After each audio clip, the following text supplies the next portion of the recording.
welcome to Project Recovery, a podcast about addiction. More importantly, it's about recovery. I'm Casey Scott. That's Dr. Matt Woolley. He's a clinical psychologist and a tad late today, bud. Yeah, a little bit. Well, I don't blame you because you're also a therapist. You work up at the university. You've got a lot of plates in the air, if you will. Yeah, I do a few different jobs. I think people think I'm just a therapist, which is the majority of what I do and what I love to do. But today I walked out of my last therapy appointment this morning and getting ready to go, come here and got, reminded of some letters that people needed me to write for them. And then I had some academic stuff I was supposed to have signed up for that I didn't sign up for. And you know what they call that got in the me biz? late. You know what they call that in the biz? Being late? Adulting. Adulting, I know. You're doing the adulting stuff. Yeah. Checking the boxes, crossing the T's, dotting the I's. I usually am on top of things, but I let a couple things slip. So I had to take care of stuff. So now it's all taken care of. I noticed something about my behavior, and I think maybe I've always known this, but it was pointed out to this morning when I was working out at the gym. Right. It was a buy and try kind of day. Biceps, triceps. Okay. You know what I mean? A lot of curls. I was wondering. Yeah, gotcha. It's a buy and try day. Buy and try, yep. And I'm sitting in there, and I'm doing the hammer curls. And that's these ones right here like this, right? Classic, right? And this is that when the barbell's this way instead of that way? Yep, and you do it both ways because you want to get the cut in the muscle. Oh, yeah, I got to get the cut. And I was doing that, and this lady, she came up to me, and she goes, and I go, I can't hear you, my earphones are in. And she goes, what are you listening to? And I said, well, just a playlist. And she goes, I've noticed that every time I see you in the gym, you are dancing. And you are dancing like nobody's watching. But I'm here to tell you, I've been watching, and you always put a smile on my face. Oh, and then I started noticing that I dance all the time. I dance by myself in the car. Yeah. One of the things me and my kids love to do is if we can pull up to a stoplight and turn up the music and start dancing, we like to see if we can get the car next to us dancing. Nice. And so, and I don't know what it is about me, but it got that rhythm in you.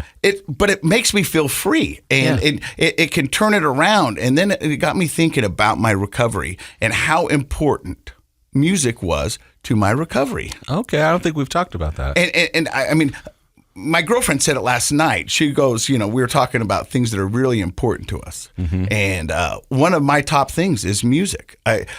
We've had that. My son's into this game now where he goes, Dad, would you rather?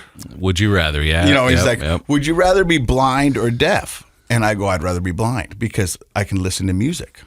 And then that's how. And you get to have a cane and stuff. That's cool. And I can smack you with it, son. Right. For changing the radio. But I mean, that's how important music is to me. And I know it's a huge part. I know we've talked about it before, but when I was in rehab for 45 days, after you get done and you graduate, they do a coining out ceremony, and so that's where coining out. So they give you a coin. Yep. And the coin is prevalent in the recovery world. You'll get a coin for 30 days, 60 days, 90 days, a year, 5, 10. As a matter of fact, I've got Rob Eastman's 10-year coin he gave me. He gave it to you? Yeah. And, that's nice. I use it as a ball mark when I'm golfing. When you're golfing, okay. But they do a coining out ceremony, and so you get up in front of your entire class, and each one stands up and says something about you. Sometimes it's nice, sometimes it's not. Just kind of... Well, I sat through a lot of them. And it sounds awesome. Wasn't always nice, so much in the fact that I've seen guys stand up and go, we'll see you back here. You know what I mean? Like, wow. That's cold, bro. Yeah. But I remember sitting there, and they stand up and they say something about you, and then you get to say something to your class and kind of wish them well and as you go off into this next part of your journey. And the therapist will say something, and the house manager, and then there's a song that you play. You get to choose it? You get to choose it. Okay. And I mean, I've sat through some dark stuff. I've sat through some Tool. You know what I mean? I'm the Sober by Tool. Yeah. And all this other stuff. And so about a week out, I kept thinking, man, what song am I going to play? What song am I going to play? It's got to be good. It's got to be good. I wanted to remember it. Yeah. And the song that kept coming back to me was by this young redhead kid. He's kind of this indie pop guy. His name is Brett Dennen. And I've played some of his stuff before on my social, and he's got a song called The Comeback Kid. Oh, yeah. And I played The Comeback Kid, and anytime I need a little pick-me-up, I play The Comeback Kid. Nice. And it kind of just takes me back to that place where it was 5 years ago, not knowing how it was going to turn around. Right. But I was like, I'm going to give it all I got. And I wake up every morning. I still give it all I got. Not every day I win, but most of the time I do. And I'm doing it. And so, well, I love that you're using music to inspire you and give you a little boost. Because I know that's like using a natural, talent or skill to your benefit on purpose. I like that because that's a natural part of what makes you happy in life, always has, right? So before I walk into the gym, I always get a walk-in song in my headphone. And I put it in and I walk in and I say hi to the girls at the desk. And I've got a family there at the gym that I see every morning. And I'll be like, hey, how are you? You know what I mean? And I show them what I'm listening to. And it kind of just sets the tone for the day. Yeah. So I guess what I'm saying is that if you're looking for, music is a great it is tool for your sobriety. It changes your mood. It can improve your energy. I mean, I remember high school football locker room, listening to Eye of the Tiger before we go out to Ours was play AC/DC football. Back in Black. Because yeah, we were the that was a Ogden good one, Tigers, too. and our colors were orange and black. Yeah. Dun-dun, there you go. dun-dun, Yep. dun-dun, So it gets you pumped up. Well, I think that's great. That's a good tool. And so, and I tell you this. Unless you're listening to Tool. Yeah. Then it's a bit of a down. Yeah. Just kidding. No, I think... you got to find what works for you. There's one for every seat out there, That's bro. right. Exactly. So I guess I just tell you this because sometimes it's not all heavy in my life. Sometimes it's not all these aha moments. Sometimes it's just the little things that I do to get me through the day and put a smile on my face and keep me moving forward. What I think was a big deal is for both you and the lady who came up to you in the gym was awesome that she took the time to do that. I know from talking to people every day, people often have thoughts like that, like, oh, that guy puts a smile on my face because he's always danced, he's always happy. But they usually don't go say anything. And I think you should. When you have something positive like that to say, because it really can, it makes your life better if you share what's inside of you with other people that, that's positive. And of course, it boosted you up a little bit to know that she was paying attention and that your happiness was making her happy. I'd be lying to you if I didn't say I put a little extra into my moves the rest of that morning. I bet you did. You know what I mean? Right? Yeah. Just a little drop it. Yeah, there you go. Looking back at the mirror. It was pretty cool, bro. Oh, I need to get one of those people to secretly video you at the gym. Oh, I'm sure people did. Like I thought at one point they were going to send it to the podcast and go, you might want to check on your boy. He might not be sober. He's dancing in the gym. It's a little too early for this. Yeah. He's doing the Macarena. Right. This is not okay. Hey, the other thing we like to do on the podcast is give you information, and that's where you come in, Dr. Matt, because you always you're a research-based kind of guy. I like to research. You're an academian. Sure. What is it? How do you say that word? You said it right. Okay. And so, what do you have for us today? So today I have something a little different because it's kind of exciting. We talk a lot about different modalities of treatment, like types of treatment that people have in recovery. There's 12-step, Yep. There's meditation, there's religious-based. Cognitive behavioral therapy, spiritual training. CBT. There's all sorts of different things that are available in most recovery centers today. Mm-hmm. Not always the case. Back in the old days, it was often you just kind of came in, maybe got some medicine, did 12 steps, but now there are a lot of things. And so researchers, typically psychologists, they like to test, which modality works and which doesn't. But I want to start off, and we're going to talk to you a little bit about a cool one that we've talked about. But Viktor Frankl, you remember him because I gave you his book, Man's Search for Meaning. Oh, yeah. Josh loved it. It's his favorite book, right, Josh? I don't know if you gave me one. Yeah. I think I gave you one. I don't know. I gave you both. This was last year. But okay. Yeah, look on your bedside table. Yeah, well, right there is The Outliers. I've got two chapters left. You're still working on The Outliers. Yeah. All right. Which will... Never mind. All right. But here we go. Viktor Frankl. He was a psychologist who actually lived through the Holocaust. Okay. Sorry about that. Okay, now I do remember this guy. Yeah. He was in a concentration camp and survived. But he said, between stimulus and response, there is a space. In that space is power to choose our response. In our response lies growth and our freedom. And I thought, when I read that quote, and then I happened later the next day to read this article, I thought they go together. There is that stimulus and response, or we sometimes in recovery call it like a trigger, right? So something happens, you get triggered, that's the stimulus. And before we respond, he's saying there's that little space, that little time where we can choose. And if we choose the right thing, we have growth and freedom. And what happens when we don't? There's relapse and starting the process all over again. But there's a random control trial, so that's the real deal in science. This comes from Journal of American Medical Association, so it's good, solid, well-researched research. And they tested mindfulness-based relapse prevention, which is using mindfulness to help people not relapse, against standard relapse stuff and 12-step programs. At 6 months following the intervention, mindfulness and traditional were more successful than the 12-step program. Really? Yeah. I was kind of surprised by that, actually. But 1 year, mindfulness-based program was more effective than both the other two in helping reduce drinking and drug use. Mindfulness is powerful. It is very powerful. And I remember when I was sitting in rehab and I was there for 45 days, mindfulness was one of the tools they taught us.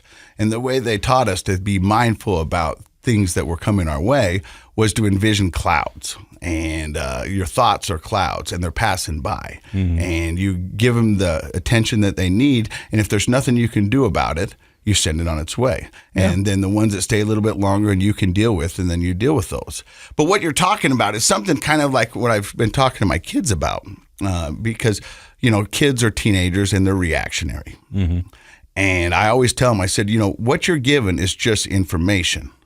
And then what you have is the choice to do something with that information. You can either do this, or you cannot do anything, or you can do another thing. And that's what it is. And so the information is just the information. All you can control is how you react to that information. Yeah, absolutely. Yeah. And so that's what, I tell my kids is you got to get better at that. First, accept the information. Dissect it, look at it, and then figure out what you want to do from there. Try not to be so reactionary, because my teenagers are reactionary. Most teenagers are, right? So I said, let it come in for a minute, take a breath, make sure you got all of it, and then decide where you want to go.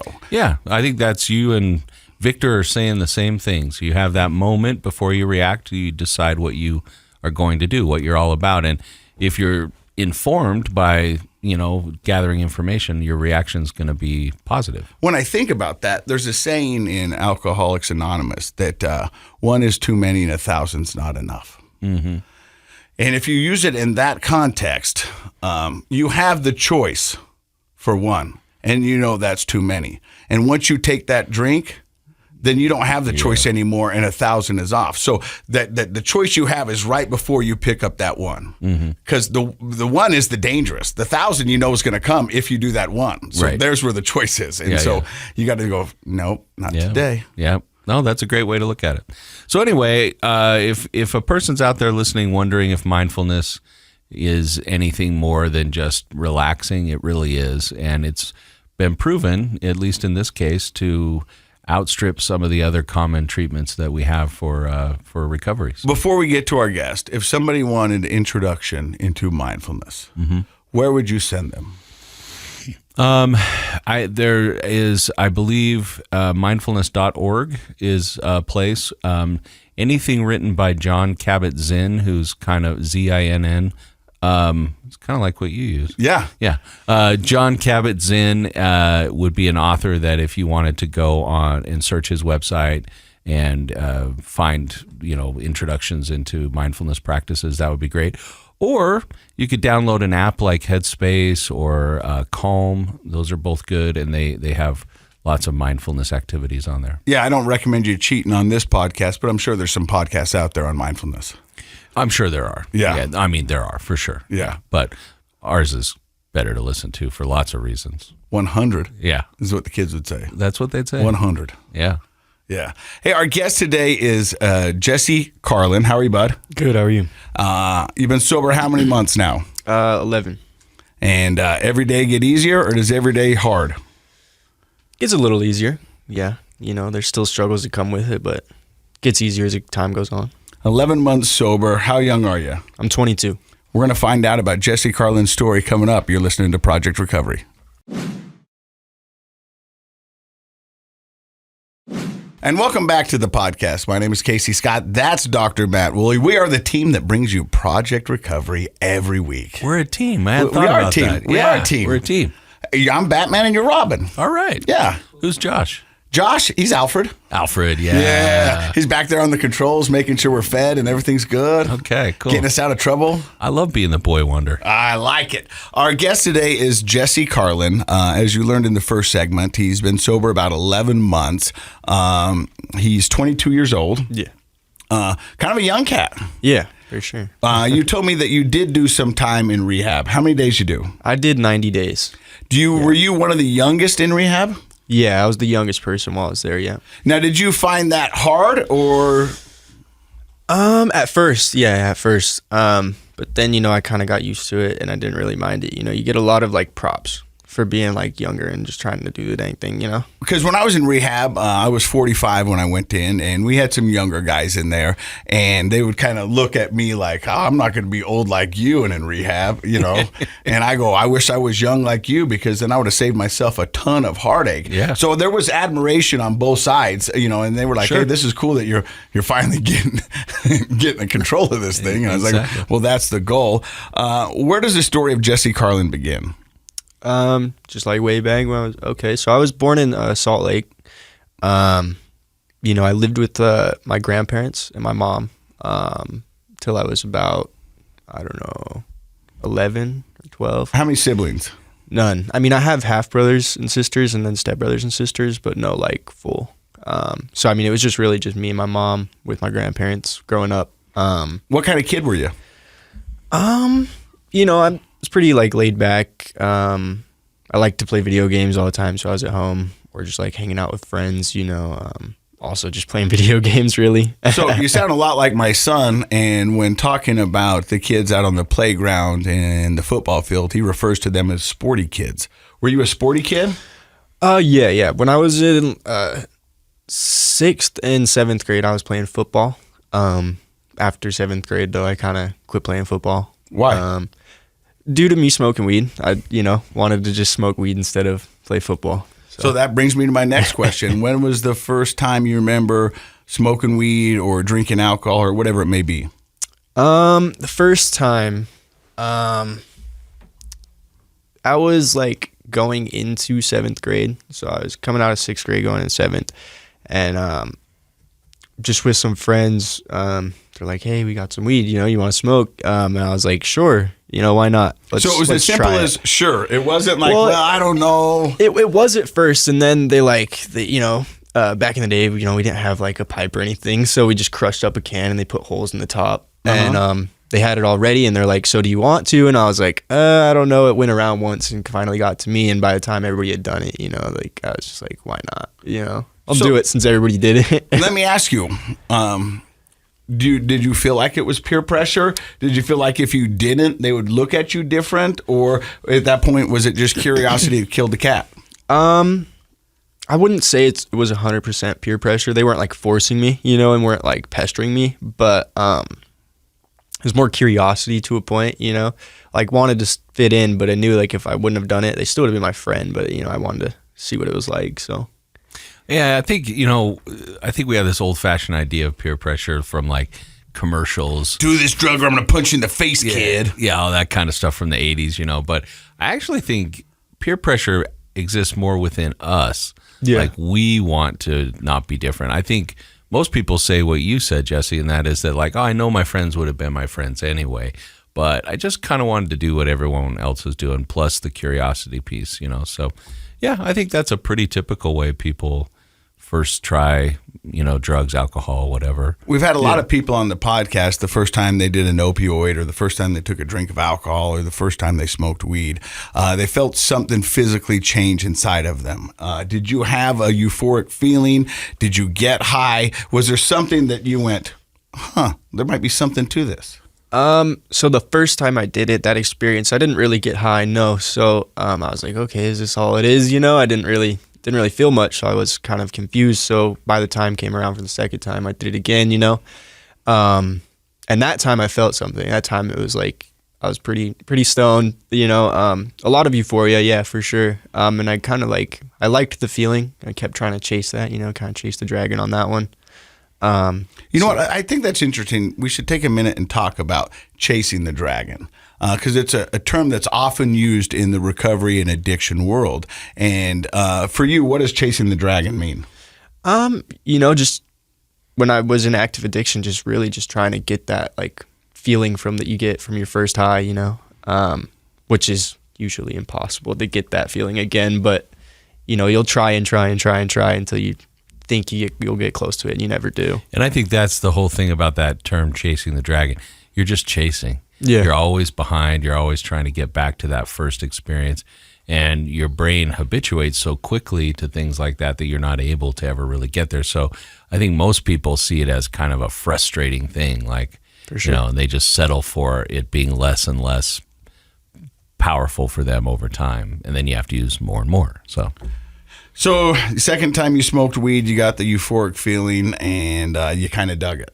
Yeah, I did. And it wasn't like, I wasn't smoking every day at that point or anything like that. It was ever like here and there for a while. I mean, when you're in seventh grade, it's probably not in an abundance. Yeah, no, not at all. It's just like when we could find it or get it somehow. Like usually it was like a friend getting into his dad's underwear drawer and taking out a little bit of weed, And so then you kind of just messed around with it. Yeah. When did it start to pick up steam? I would say that was probably around like ninth grade. So I was smoking my whole seventh grade year pretty much. I quit eighth. I wasn't, really digging it. I had a kind of a weird experience with it where I just wasn't comfortable. So it took me a while to be like, get curious with it again, and then when ninth grade came around, I was like, let's try it again. Why not, And so that's when it picked up for sure. I was just with more friends where we had easier access to it. More people were smoking by then. So it's just like, Did your mom, you said you quit football to smoke weed in seventh grade. Mm-hmm. Did your mom or anybody else question, like, why aren't you playing football? What are you doing? Why, A little bit, but I was just like, I just want to hang out with my friends, that was kind of my excuse, was I just want to hang out with my friends. Football's not my thing, Mom. Yeah. And I really enjoyed football, which sucks to look back on now. But at the time I was like more invested in spending time with friends and smoking weed. So. And then you said you had a weird experience. Yeah. Can you describe that? Yeah. So I don't know if it was just, if it's just me that's ever had something like this, probably not, but so there was this one day where we were smoking and I got like super high. And we walked over to a park, and I was just sitting there. Like I hadn't felt anything until I walked over to the park, and I went over and I closed my eyes at the park. And I don't know if I fell asleep. I don't think I did. But once I opened my eyes, I was just insanely high. And so I started freaking out because I had a football banquet that night. And so I started crying. I'm like, oh no, my family's going to find out. Like everybody's going to know when I get there. And all my friends are like, no, you're good. Just calm down, drink some water. It'll go away. You'll be all right. I'm like, okay. So I calmed down, get to my buddy's house. And it finally went away. And we go to the football banquet that night. And I'm there for a few hours. And then out of nowhere, I just felt that same feeling of being high, like hours later. And so it was like a really freaky experience because I'm like, this shouldn't be happening, Do you think maybe it could be a panic attack?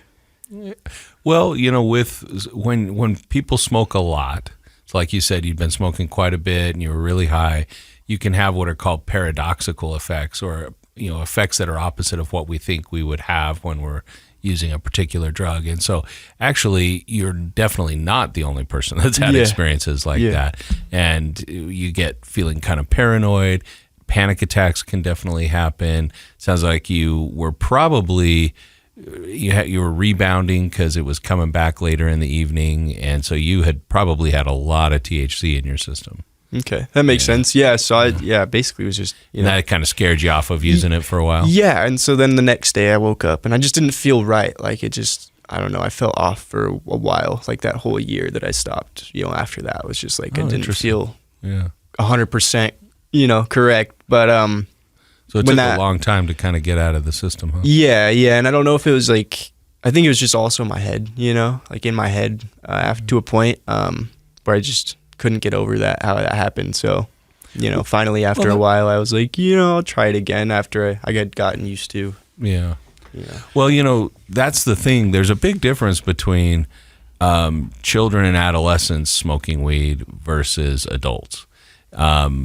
both situations can have problems. But the thing that concerns me a lot about a 7th grader smoking that much weed is your brain is in hyperdevelopment. Yeah. And it's one thing if an old guy smokes weed and that causes impairment and things, but that's a fully developed brain already. But for a kid or a teenager, that's why sometimes the effects are really quite strange, because you may be having a period of growth that the using the alcohol or the weed or whatever interrupts. And so it can be pretty scary actually for a lot of kids.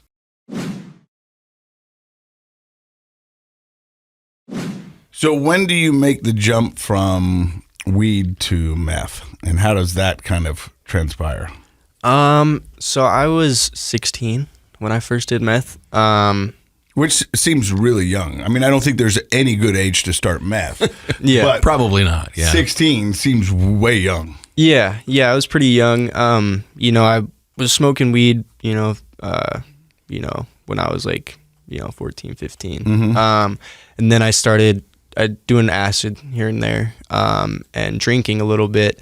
And I would say acid was probably like my first struggle with addiction. That was like a big one for me in the beginning, was acid. And so I just kind of was experiencing that for a while. And then I was with some friends, and this girl I was with at the time, we were just at a buddy's house, and it started going around, and I knew they were doing it, but they hadn't done it in front of me yet until this one day. It was like my 16th birthday. So I just turned 16, and they're passing around. They're like, "Hey, you want to hit this?" And I was like, "I'm all right. Like, I'm good. Like, I'll just kind of sit back and watch." And this part is, kind of peer pressure again. But like you were saying, like yourself is peer pressuring yourself.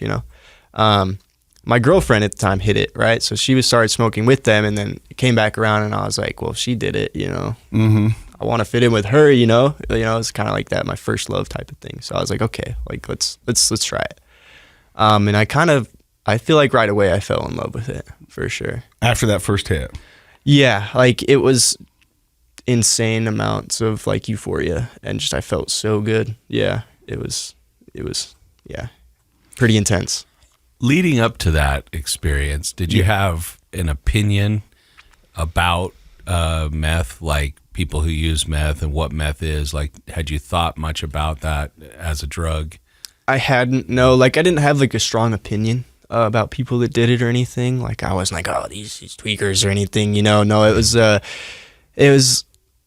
Yeah, no, it wasn't a strong opinion. I just never saw myself doing it. Was it a little scary? I mean. At first, yeah, you get like the butterflies in your stomach, and you're like, oh, is this a good happen. idea, And then after that first hit, it was just off to the races. Yeah, for a minute with it. And then I ended up quitting for a while. But so, how long do you think you danced with meth for the first time? A couple months, not too long. Yeah. And when you decided to quit, why did you decide to quit? So it's kind of funny. So that girl that, my girlfriend at the time, she was doing it with me a little bit here and there, but then, was like, this isn't, she didn't like it. She didn't like it at all. And so she kind of was like, if you're not going to stop, like, we're going to break up, and I was like, okay, like, I would prefer to have you over, drugs right now. So I quit doing that for a while. And then we eventually broke up, and it was kind of, I was like, okay, my turn to experience. So after 2 months of using meth, how hard was it to quit? It was easy. Yeah. That first 2 months, it was easy. I just, just didn't do it. If it was around, I was just like, no, I'm okay. I'm good. And then you break up, and now you're like, huh. Yeah. It's my turn to experiment. I was kind of down in the dumps, so I was like, whatever. Let's go out and just experiment with different things. So, and it started with party drugs after that. I hadn't gone back to meth just yet. Now, you're the only second person I've ever known that's used the term party drugs, because we've talked about it before. My kids were watching this show called Outer Banks, and they were doing drugs on there, and I was like, hey honey, what are you watching? And she goes, oh dad, don't worry, they're just party drugs. And I go, party drugs are just drugs with the word party in front of them. Yeah. I mean, they're just drugs. Just dressed up a little bit. Yeah, you can put lipstick on that pig, but it's still a pig. You know what I mean? So, I knew that was coming. What are party drugs to you? To me, it's more just like things that you would see in like the scene of like if you're going to the club or like you're at the bar or something, or like even like raves or like concerts. But do you think those drugs only exist in those settings, or do you think people take them home and do them in other settings as well? You're talking about things like ecstasy, MDMA, cocaine. Yeah, and those they're kind of associated with the club scene and the party scene. Yeah, and they're a bit more of social drugs. When people say party drugs, they mean kind of like a social drinker only has a drink when they're at a party. Yeah. Party drugs like, oh, well, we'll do some ecstasy while we're at the party. The idea being like, oh, they're really like what your daughter had sort of been indoctrinated with is like, oh, it's not that bad because I'm just doing it at the party and I'm not at parties all the time. But of course, we know that if you have that predisposition, then that party drug follows you home. You're going to end up doing party drugs for a party of one. Yeah, that's what it turned into. So. And so you kind of went out into the party scene and experienced, and it sounds like you did a little bit of everything. Yeah, cocaine, ecstasy, MDMA, was doing acid, mushrooms, all that stuff. So. But you kept coming back to... Meth. Yeah. So I was doing that stuff from like 16 to about 18. I was just doing cocaine and Molly. And then one day my buddy brought home some meth, and he's like, "Hey, I don't really do this. Do you want to do it?" Like, I'm not going to. So do you want to have it? He's like, because he knew my past. He knew I had done it. Sorry. Yeah. Sometimes I can't get the words out. No, I get it. And I was like, yeah, for sure. Like, why not? I'm already on cocaine right now, so why not? Let's do it. And so that was like the first time I'd actually ever snorted meth. And so I made some lines, and did it. And yeah, after that, it was right back to it. I was about 18. And then you kind of just forgot about all the other drugs? Yeah, because it was just so much more powerful of a high and just a lot cheaper, so much cheaper. So I was just like, okay. And so what is the attraction for meth? For a young guy like yourself, is it make you feel invincible? Is it, what is the draw? For me, it was just like how good I felt, it's funny because like the cocaine made me feel more invincible than the meth, it was more like the euphoria of it and like, just the extreme high. I don't know. I'm an uppers guy. So it just was like, I just loved the feeling of being up. We're in the state of Utah, and there's a whole culture of meth mommies because they get into meth because it gives them more energy and more time in a day to do all the things that they want to get done. Yeah. And so, for an 18-year-old, what are you looking to get out of it? Is it just to stay up later and party? Is it to take apart lawnmowers? At that point, it was really just to stay up and just do random things. Like I didn't have any weird like projects I was working on. I'd play video games a lot of the time. So like that beginning point, when I started again was just like the feeling at first, and I think like I was saying before, like chasing the dragon, like I was always just trying to get that same feeling like the entire time I was doing it. Plus you said you're an uppers guy. Yeah. And I think that's a good insight into you because people are different. And like we've had some people come on the show and try one drug and they're like, yeah, that didn't really do it for me. But then I tried what became my DOC and it was like, that really hooked me.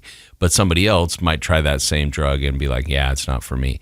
So I think we are all hardwired a little differently to be, predisposed to certain things, feelings that we want to chase. And, for you, it was the uppers. Some people, they love that feeling of just being kind of off in Never Land. And so they're not chasing uppers. They want to do other things. And so, or some people don't like drugs, but they love drinking. They love that feeling of drinking. So I think that probably is the explanation is, that was probably part of your the equipment you came with is just hardwired to love that upper feeling. But I think once you get into drugs, alcohol, whatever it may be, where they get you is for the first little while, the highs are so high. You know what I mean? That first high where you're chasing the dragon is super, super high.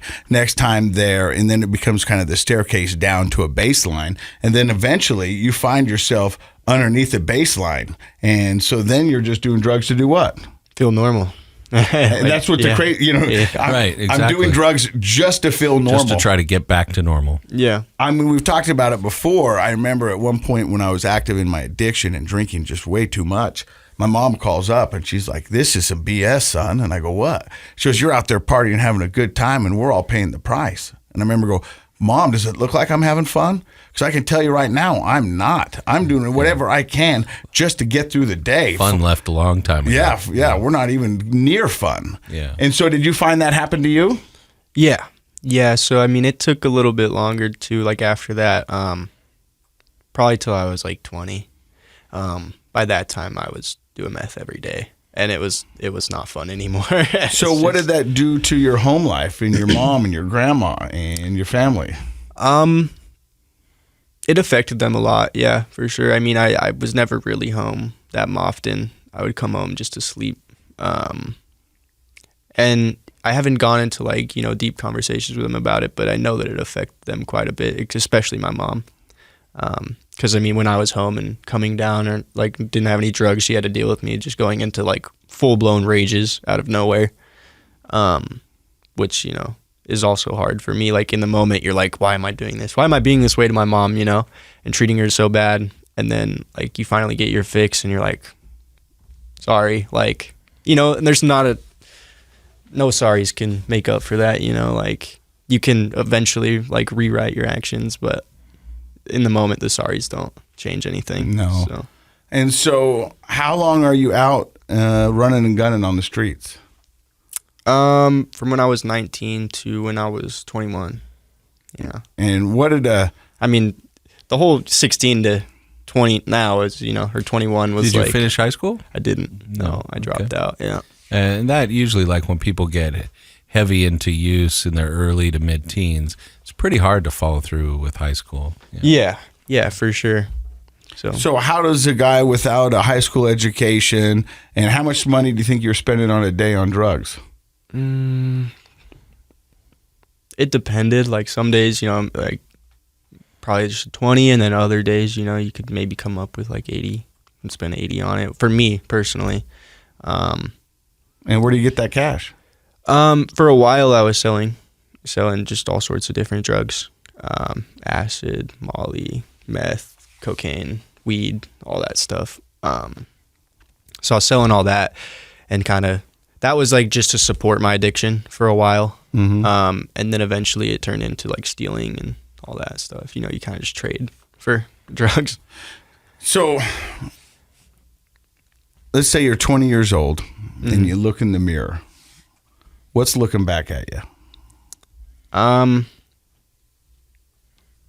Just not a happy person, you know. Someone that's not happy and just like doesn't want to keep doing what they're doing, but just is like, you know, doing it because they're addicted. That was how it was for me, you know. Like I was in a low place, you know. At any point, did family members or loved ones or the state offer any kind of help? Yeah, so I didn't really like let my family in on all the stuff that was going on until I went to rehab about 10 months ago. But you know, I got arrested when I was I just turned 19, and I got arrested, and luckily I only was in jail for a day, which was surprising because I had everything I was selling on me. What did you get arrested for?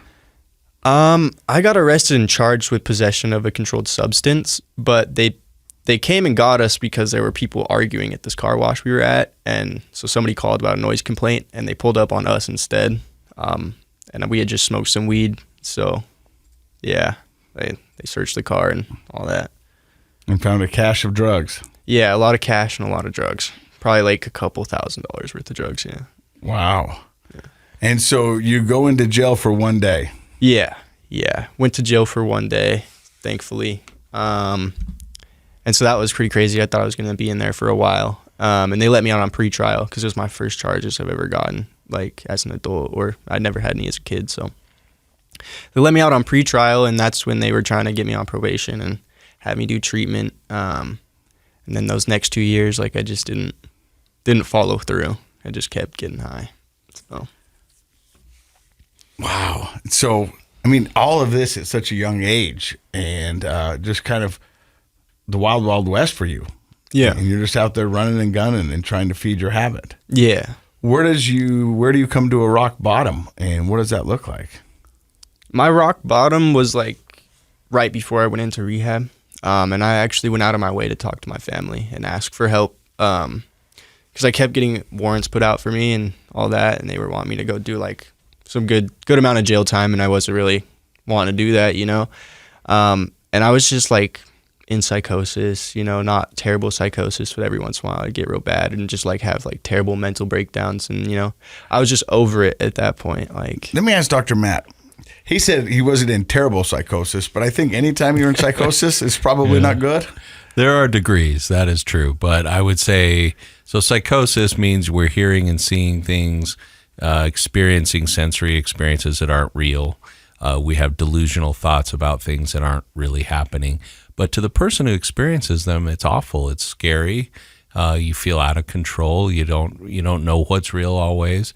It's a pretty scary, miserable experience. And in fact, you know, we have a whole diagnostic manual of mental disorders, and you can diagnose, you know, psychosis due to schizophrenia or major depressive disorder or secondary to substance abuse. And so it is common when a person uses a lot of drugs, especially even though your DOC was meth, we'd probably say you had some what we call polysubstance abuse problems where you were just down to try whatever for a while, at least there, right? yeah. And so mixing all those different kinds of drugs on a regular basis, you know, it damages your brain. And so that it doesn't function on all 6 cylinders like it should, you know. And so it's I don't know what your experience was like, but when I've talked to people who are no longer struggling with psychosis, they will say that was just such a scary time in their life. How about for you? It wasn't too bad, to be honest. Like, I never had like extreme like auditory or visual hallucinations. It was more just like seeing like shadow people or hearing like elevator music in my head. Well, that is awful, actually. Yeah, like for hours you just hear weird music. You know, you'd sometimes see like people that aren't there, and you know, like there's been experiences where it had been worse than others.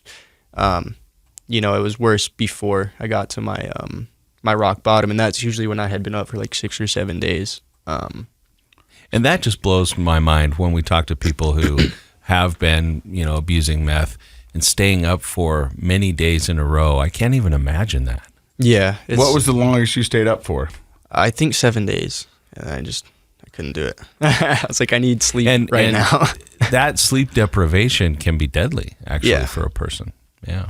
So 7 days is the longest, but currently you're, you know, in some form of psychosis. You've got warrants out for your arrest. Mm-hmm. So you're talking to your family, and that's your rock bottom, or does it go down further? Yeah. It was kind of like my rock bottom. Like I was just had been struggling with it since I was 16, and I was just like, you know, I don't see a good life coming from this. Like at that point, I was stealing people's cars and stealing stuff for people, trying to sell drugs to make money just to support my habit.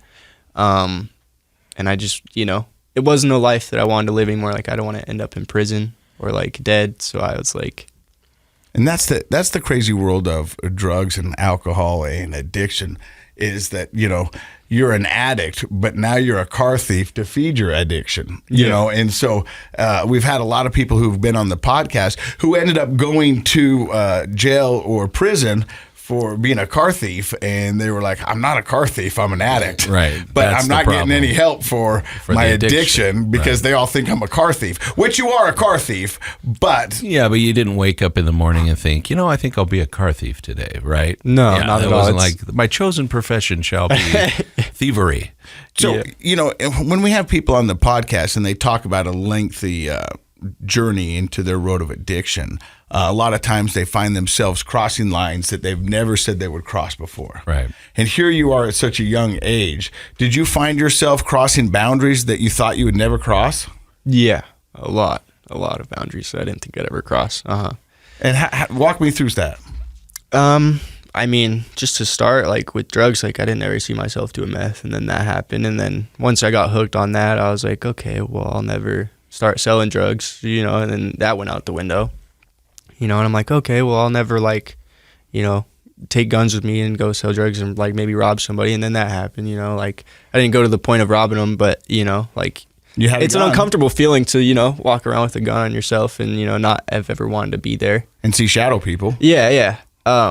It's kind of funny because me and my buddies, we would sit at like the window with guns, like thinking people are outside. Like you see like lasers coming inside. And you're like, the paranoia. Yeah, absolutely. And so, you know, that was something. And then you never think that you're going to start stealing cars and stealing from people. You know, I never stole from my friends or my family, but just random people or like out of people's cars or like whole cars, you know. And yeah, it's scary, you know, for sure. And how did you start feeling about yourself, knowing that you were doing all those things? Not great. Yeah, not great. You know, I was like, I wouldn't want this to be done to me, you know, while doing it to other people, you know, and like you kind of sit there afterwards and you like think about it and you're like, dang, like they're going to go through it when they wake up in the morning and all their stuff is gone, you know. But so you had that feeling of guilt and empathy. You're like, I'm hurting these people. Yeah. But at the same time, your addiction's driving that behavior. And it's that justification. And I think that's the torture that a lot of people who aren't addicts or don't know somebody who's been an addict, they don't understand, like that person who broke in and stole something from your car, they're a tortured soul. Like they don't usually want to be there. No. Right. And they know, like you're saying, Jesse, like, man, I know I'm going to put this person through the ringer tomorrow morning when they wake up. And because I've been that guy who wakes up and you go out to work and you're like, my window's smashed and my stuff's gone, you know. But yeah, if we can help people get the right treatment, it frees you up from having that discordant life that you're living of knowing you're hurting people but feeling like you have to do it anyway. It's a really tough place to be. So you talk to your parents, you talk to your family, and decide you want to do rehab. Yeah. Yep. And how does that conversation go? So by that point, my mom, she knew I was struggling. Like there would be times where I, you know, had been up for a while and fall asleep with like my pipe out on my bed, or just drugged out, and she'd come in and the next morning she didn't want to get into it, so she'd be like, next time put your stuff away, you know, before you fall asleep. Because, you know, at that point I'd go into rages, so she didn't want to get into that with me, which I feel bad about. So I kind of, when I was like, okay, I want to go to rehab, I talked to my mom talked to my grandma, and they were pretty happy about, you know, for me about it. Like they wanted it to happen. And so they got me into 7th Street pretty quickly. Now, what is 7th Street? That's one I haven't heard of. It's 7th Street is just a treatment center. It's over on 7th East and like 20-something South. And I liked it. It was good for me. It's a 12-step based program. You can do 60 days to just complete, or your full 90 to graduate, and I did my full 90 and then continued all their outpatient services. So that's what I'm still doing right now. And so when you go into that, because we've had people who've gone into their first rehab as because of an ultimatum, or just because it seemed like a way to get off the streets and catch a little rest and regroup. But it seems like you went in with the right intentions. This was your idea. Yeah, it was. Yeah. Yeah, I just went in wanting a different life out of it, you know? Like, I was tired of living like that, especially being so young. Like, I knew that if I get it now and I can get a handle on it and start changing my life now, like, it'll be way more worth it in the end, you know? And so, did you have an aha moment in there that you were like, okay, this is making sense? Because, I mean, I've told people when I went to rehab, a lot of the information that they tell you is information that you've been given throughout your whole life. I mean, it's even from DARE or from kindergarten, do the next right thing, be a good person, and all this stuff. The one thing the basics, right? The basics. Yeah. But we forget them. Oh, definitely. The thing I liked about it is they gave me tools to help me cope, because alcohol became my only coping mechanism for good, bad, and everything in between. But they gave me, breathing. They gave me yoga. They taught me that I could have fun without alcohol. They taught me about sitting in your own stink, if you will, and just letting that pass, and it won't be forever. So did they give you some good tools there to help you get through this? Yeah, for sure. I think one of the biggest things for me was like, when I was younger, I was able to like kind of express myself with my family. It was a pretty open, family. So like we were pretty, expressive with our emotions. And then once I started being around people I couldn't do that with, I became more like, secluded and like drawn back. And so being there helped me like be able to like be like, okay, it's okay to, when I'm around people that I'm comfortable with and that are good for me, like I can open up again and like let them know what's going on and how I feel. And I think that's been one of the biggest like things for me is like knowing that I have people I can reach out to and being comfortable to reach out like when I need help, because there's a lot of times when, like people will say like, oh, the phone will like weigh 1,000,000 pounds when you need help and you just can't pick it up to call somebody, and for me it's a similar situation, but I'm happy that it's easy for me to pick up the phone and call when I need help. I mean, I'm impressed with this young man. I love the fact that you were thinking about your future, and I think that's key to your story, because a lot of people get into their significant drug abuse and they lose sight of a positive future. They don't believe that they can have. I mean, how many people have come on and said, "Oh, I just didn't think I'd live till I was 30." Yeah.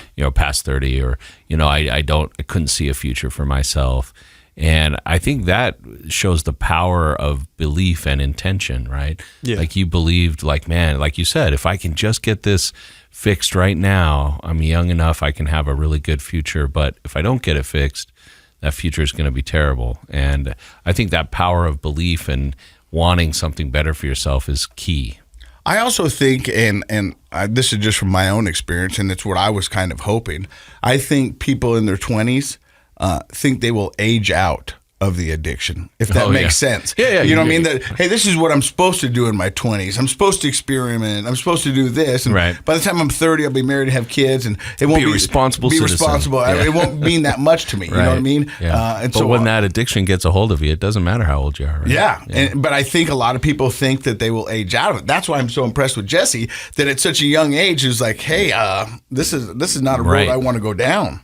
Right. And if we could stop people from going, because let's be honest, majority of the people who have been on the podcast, their most active addiction years were 20s and 30s. Probably, yeah. I mean, I think it all started at a young age, but that's when they were really in it. Yeah. Yeah. And for a guy who 20 to go like, yeah, no, I'm out, I'm done. There's got to be a better life.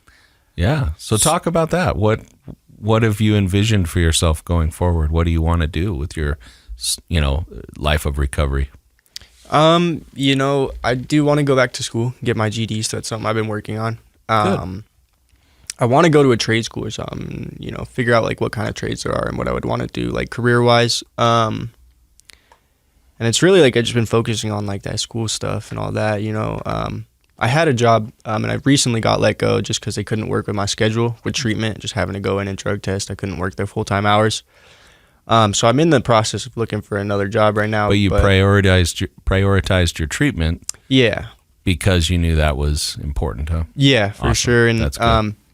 With probation and everything, like I got to finish that too. So it's because I prioritize it, but also because it's a requirement for me to finish it. So it's, Yeah. Well, they say, that's awesome. They say in recovery and addiction, anything you put above your sobriety will be the first thing you lose. Yeah. And so you've got to prioritize. And, it makes sense. Yeah. And the requirements and by the laws, I mean, if you don't do that, they come arrest you. Yeah. And then you can't work anyways. Well, I like that you have short-term goals. You're staying in treatment. I mean, I think that's a short and long-term goal probably. You're getting your probation done. And then you want to go on with the GED and find a trade. I mean, I think I have a good friend who used to be the president of Kansas Psychological Association. We went to graduate school together. And he's an impressive guy. But he started off not getting his GED till he was in his mid-20s, just because of chaotic lifestyle growing up. And I often try to tell people, I'm like, you're never too old to kind of dial down on getting that education and finding a better path for yourself. And if my friend Jason, who's kind of a goofball, can get his PhD after not getting his GED till he was 25, I mean, anybody can. It's awesome. So, Jesse, the thing I love about you is you've lived a long life in a short amount of time. So for those out there listening who have maybe loved ones who are, active in addiction right now, what advice would you give them? Check out USARA and the Alano clubs. I love that. I love USARA. They're great. Yeah, they're a good resource for family members, for sure. And, hope, you got to hope for the best in those situations as a family member. Hope is something we talk about a lot on this podcast, because hope is sometimes all you have. Yeah. And sometimes it's all you need. And it just depends on where you want to put your focus and energy. And hope is actually a studied concept in psychology. So if any listeners want to read the research on how powerful hope is, it will blow your mind. Check out a guy named C.R. Snyder with an S, Snyder. Mm-hmm. His research is fundamental in understanding hope can absolutely transform a person's life. Well, Jesse, I want to say thank you very much for stopping by and sharing your story. I think you're an amazing young man, and I think you're going to do anything you put your mind to as evidence of your sobriety right now.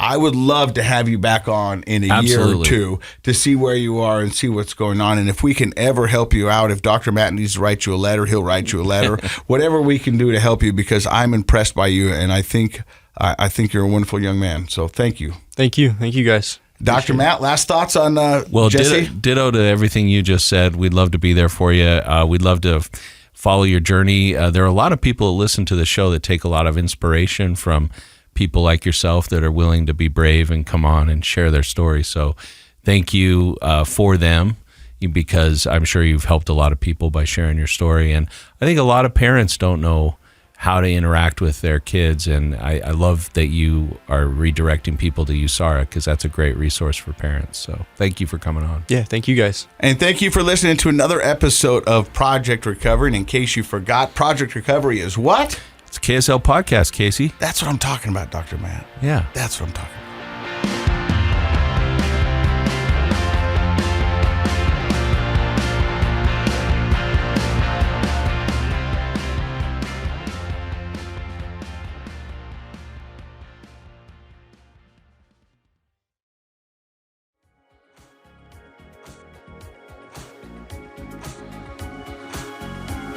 The contents of this program are for informational purposes only. The program is not intended to be a substitute for professional medical advice, diagnosis, or treatment. Always seek the advice of your physician, licensed therapist, or other qualified health provider with any questions you may have regarding a medical condition. Never disregard professional medical advice or delay in seeking it because of something you've heard on this program. KSL does not recommend or endorse any specific tests, physicians, products, procedures, opinions, or other information that may be mentioned on the program. Reliance on any information provided on the program is solely at your own risk.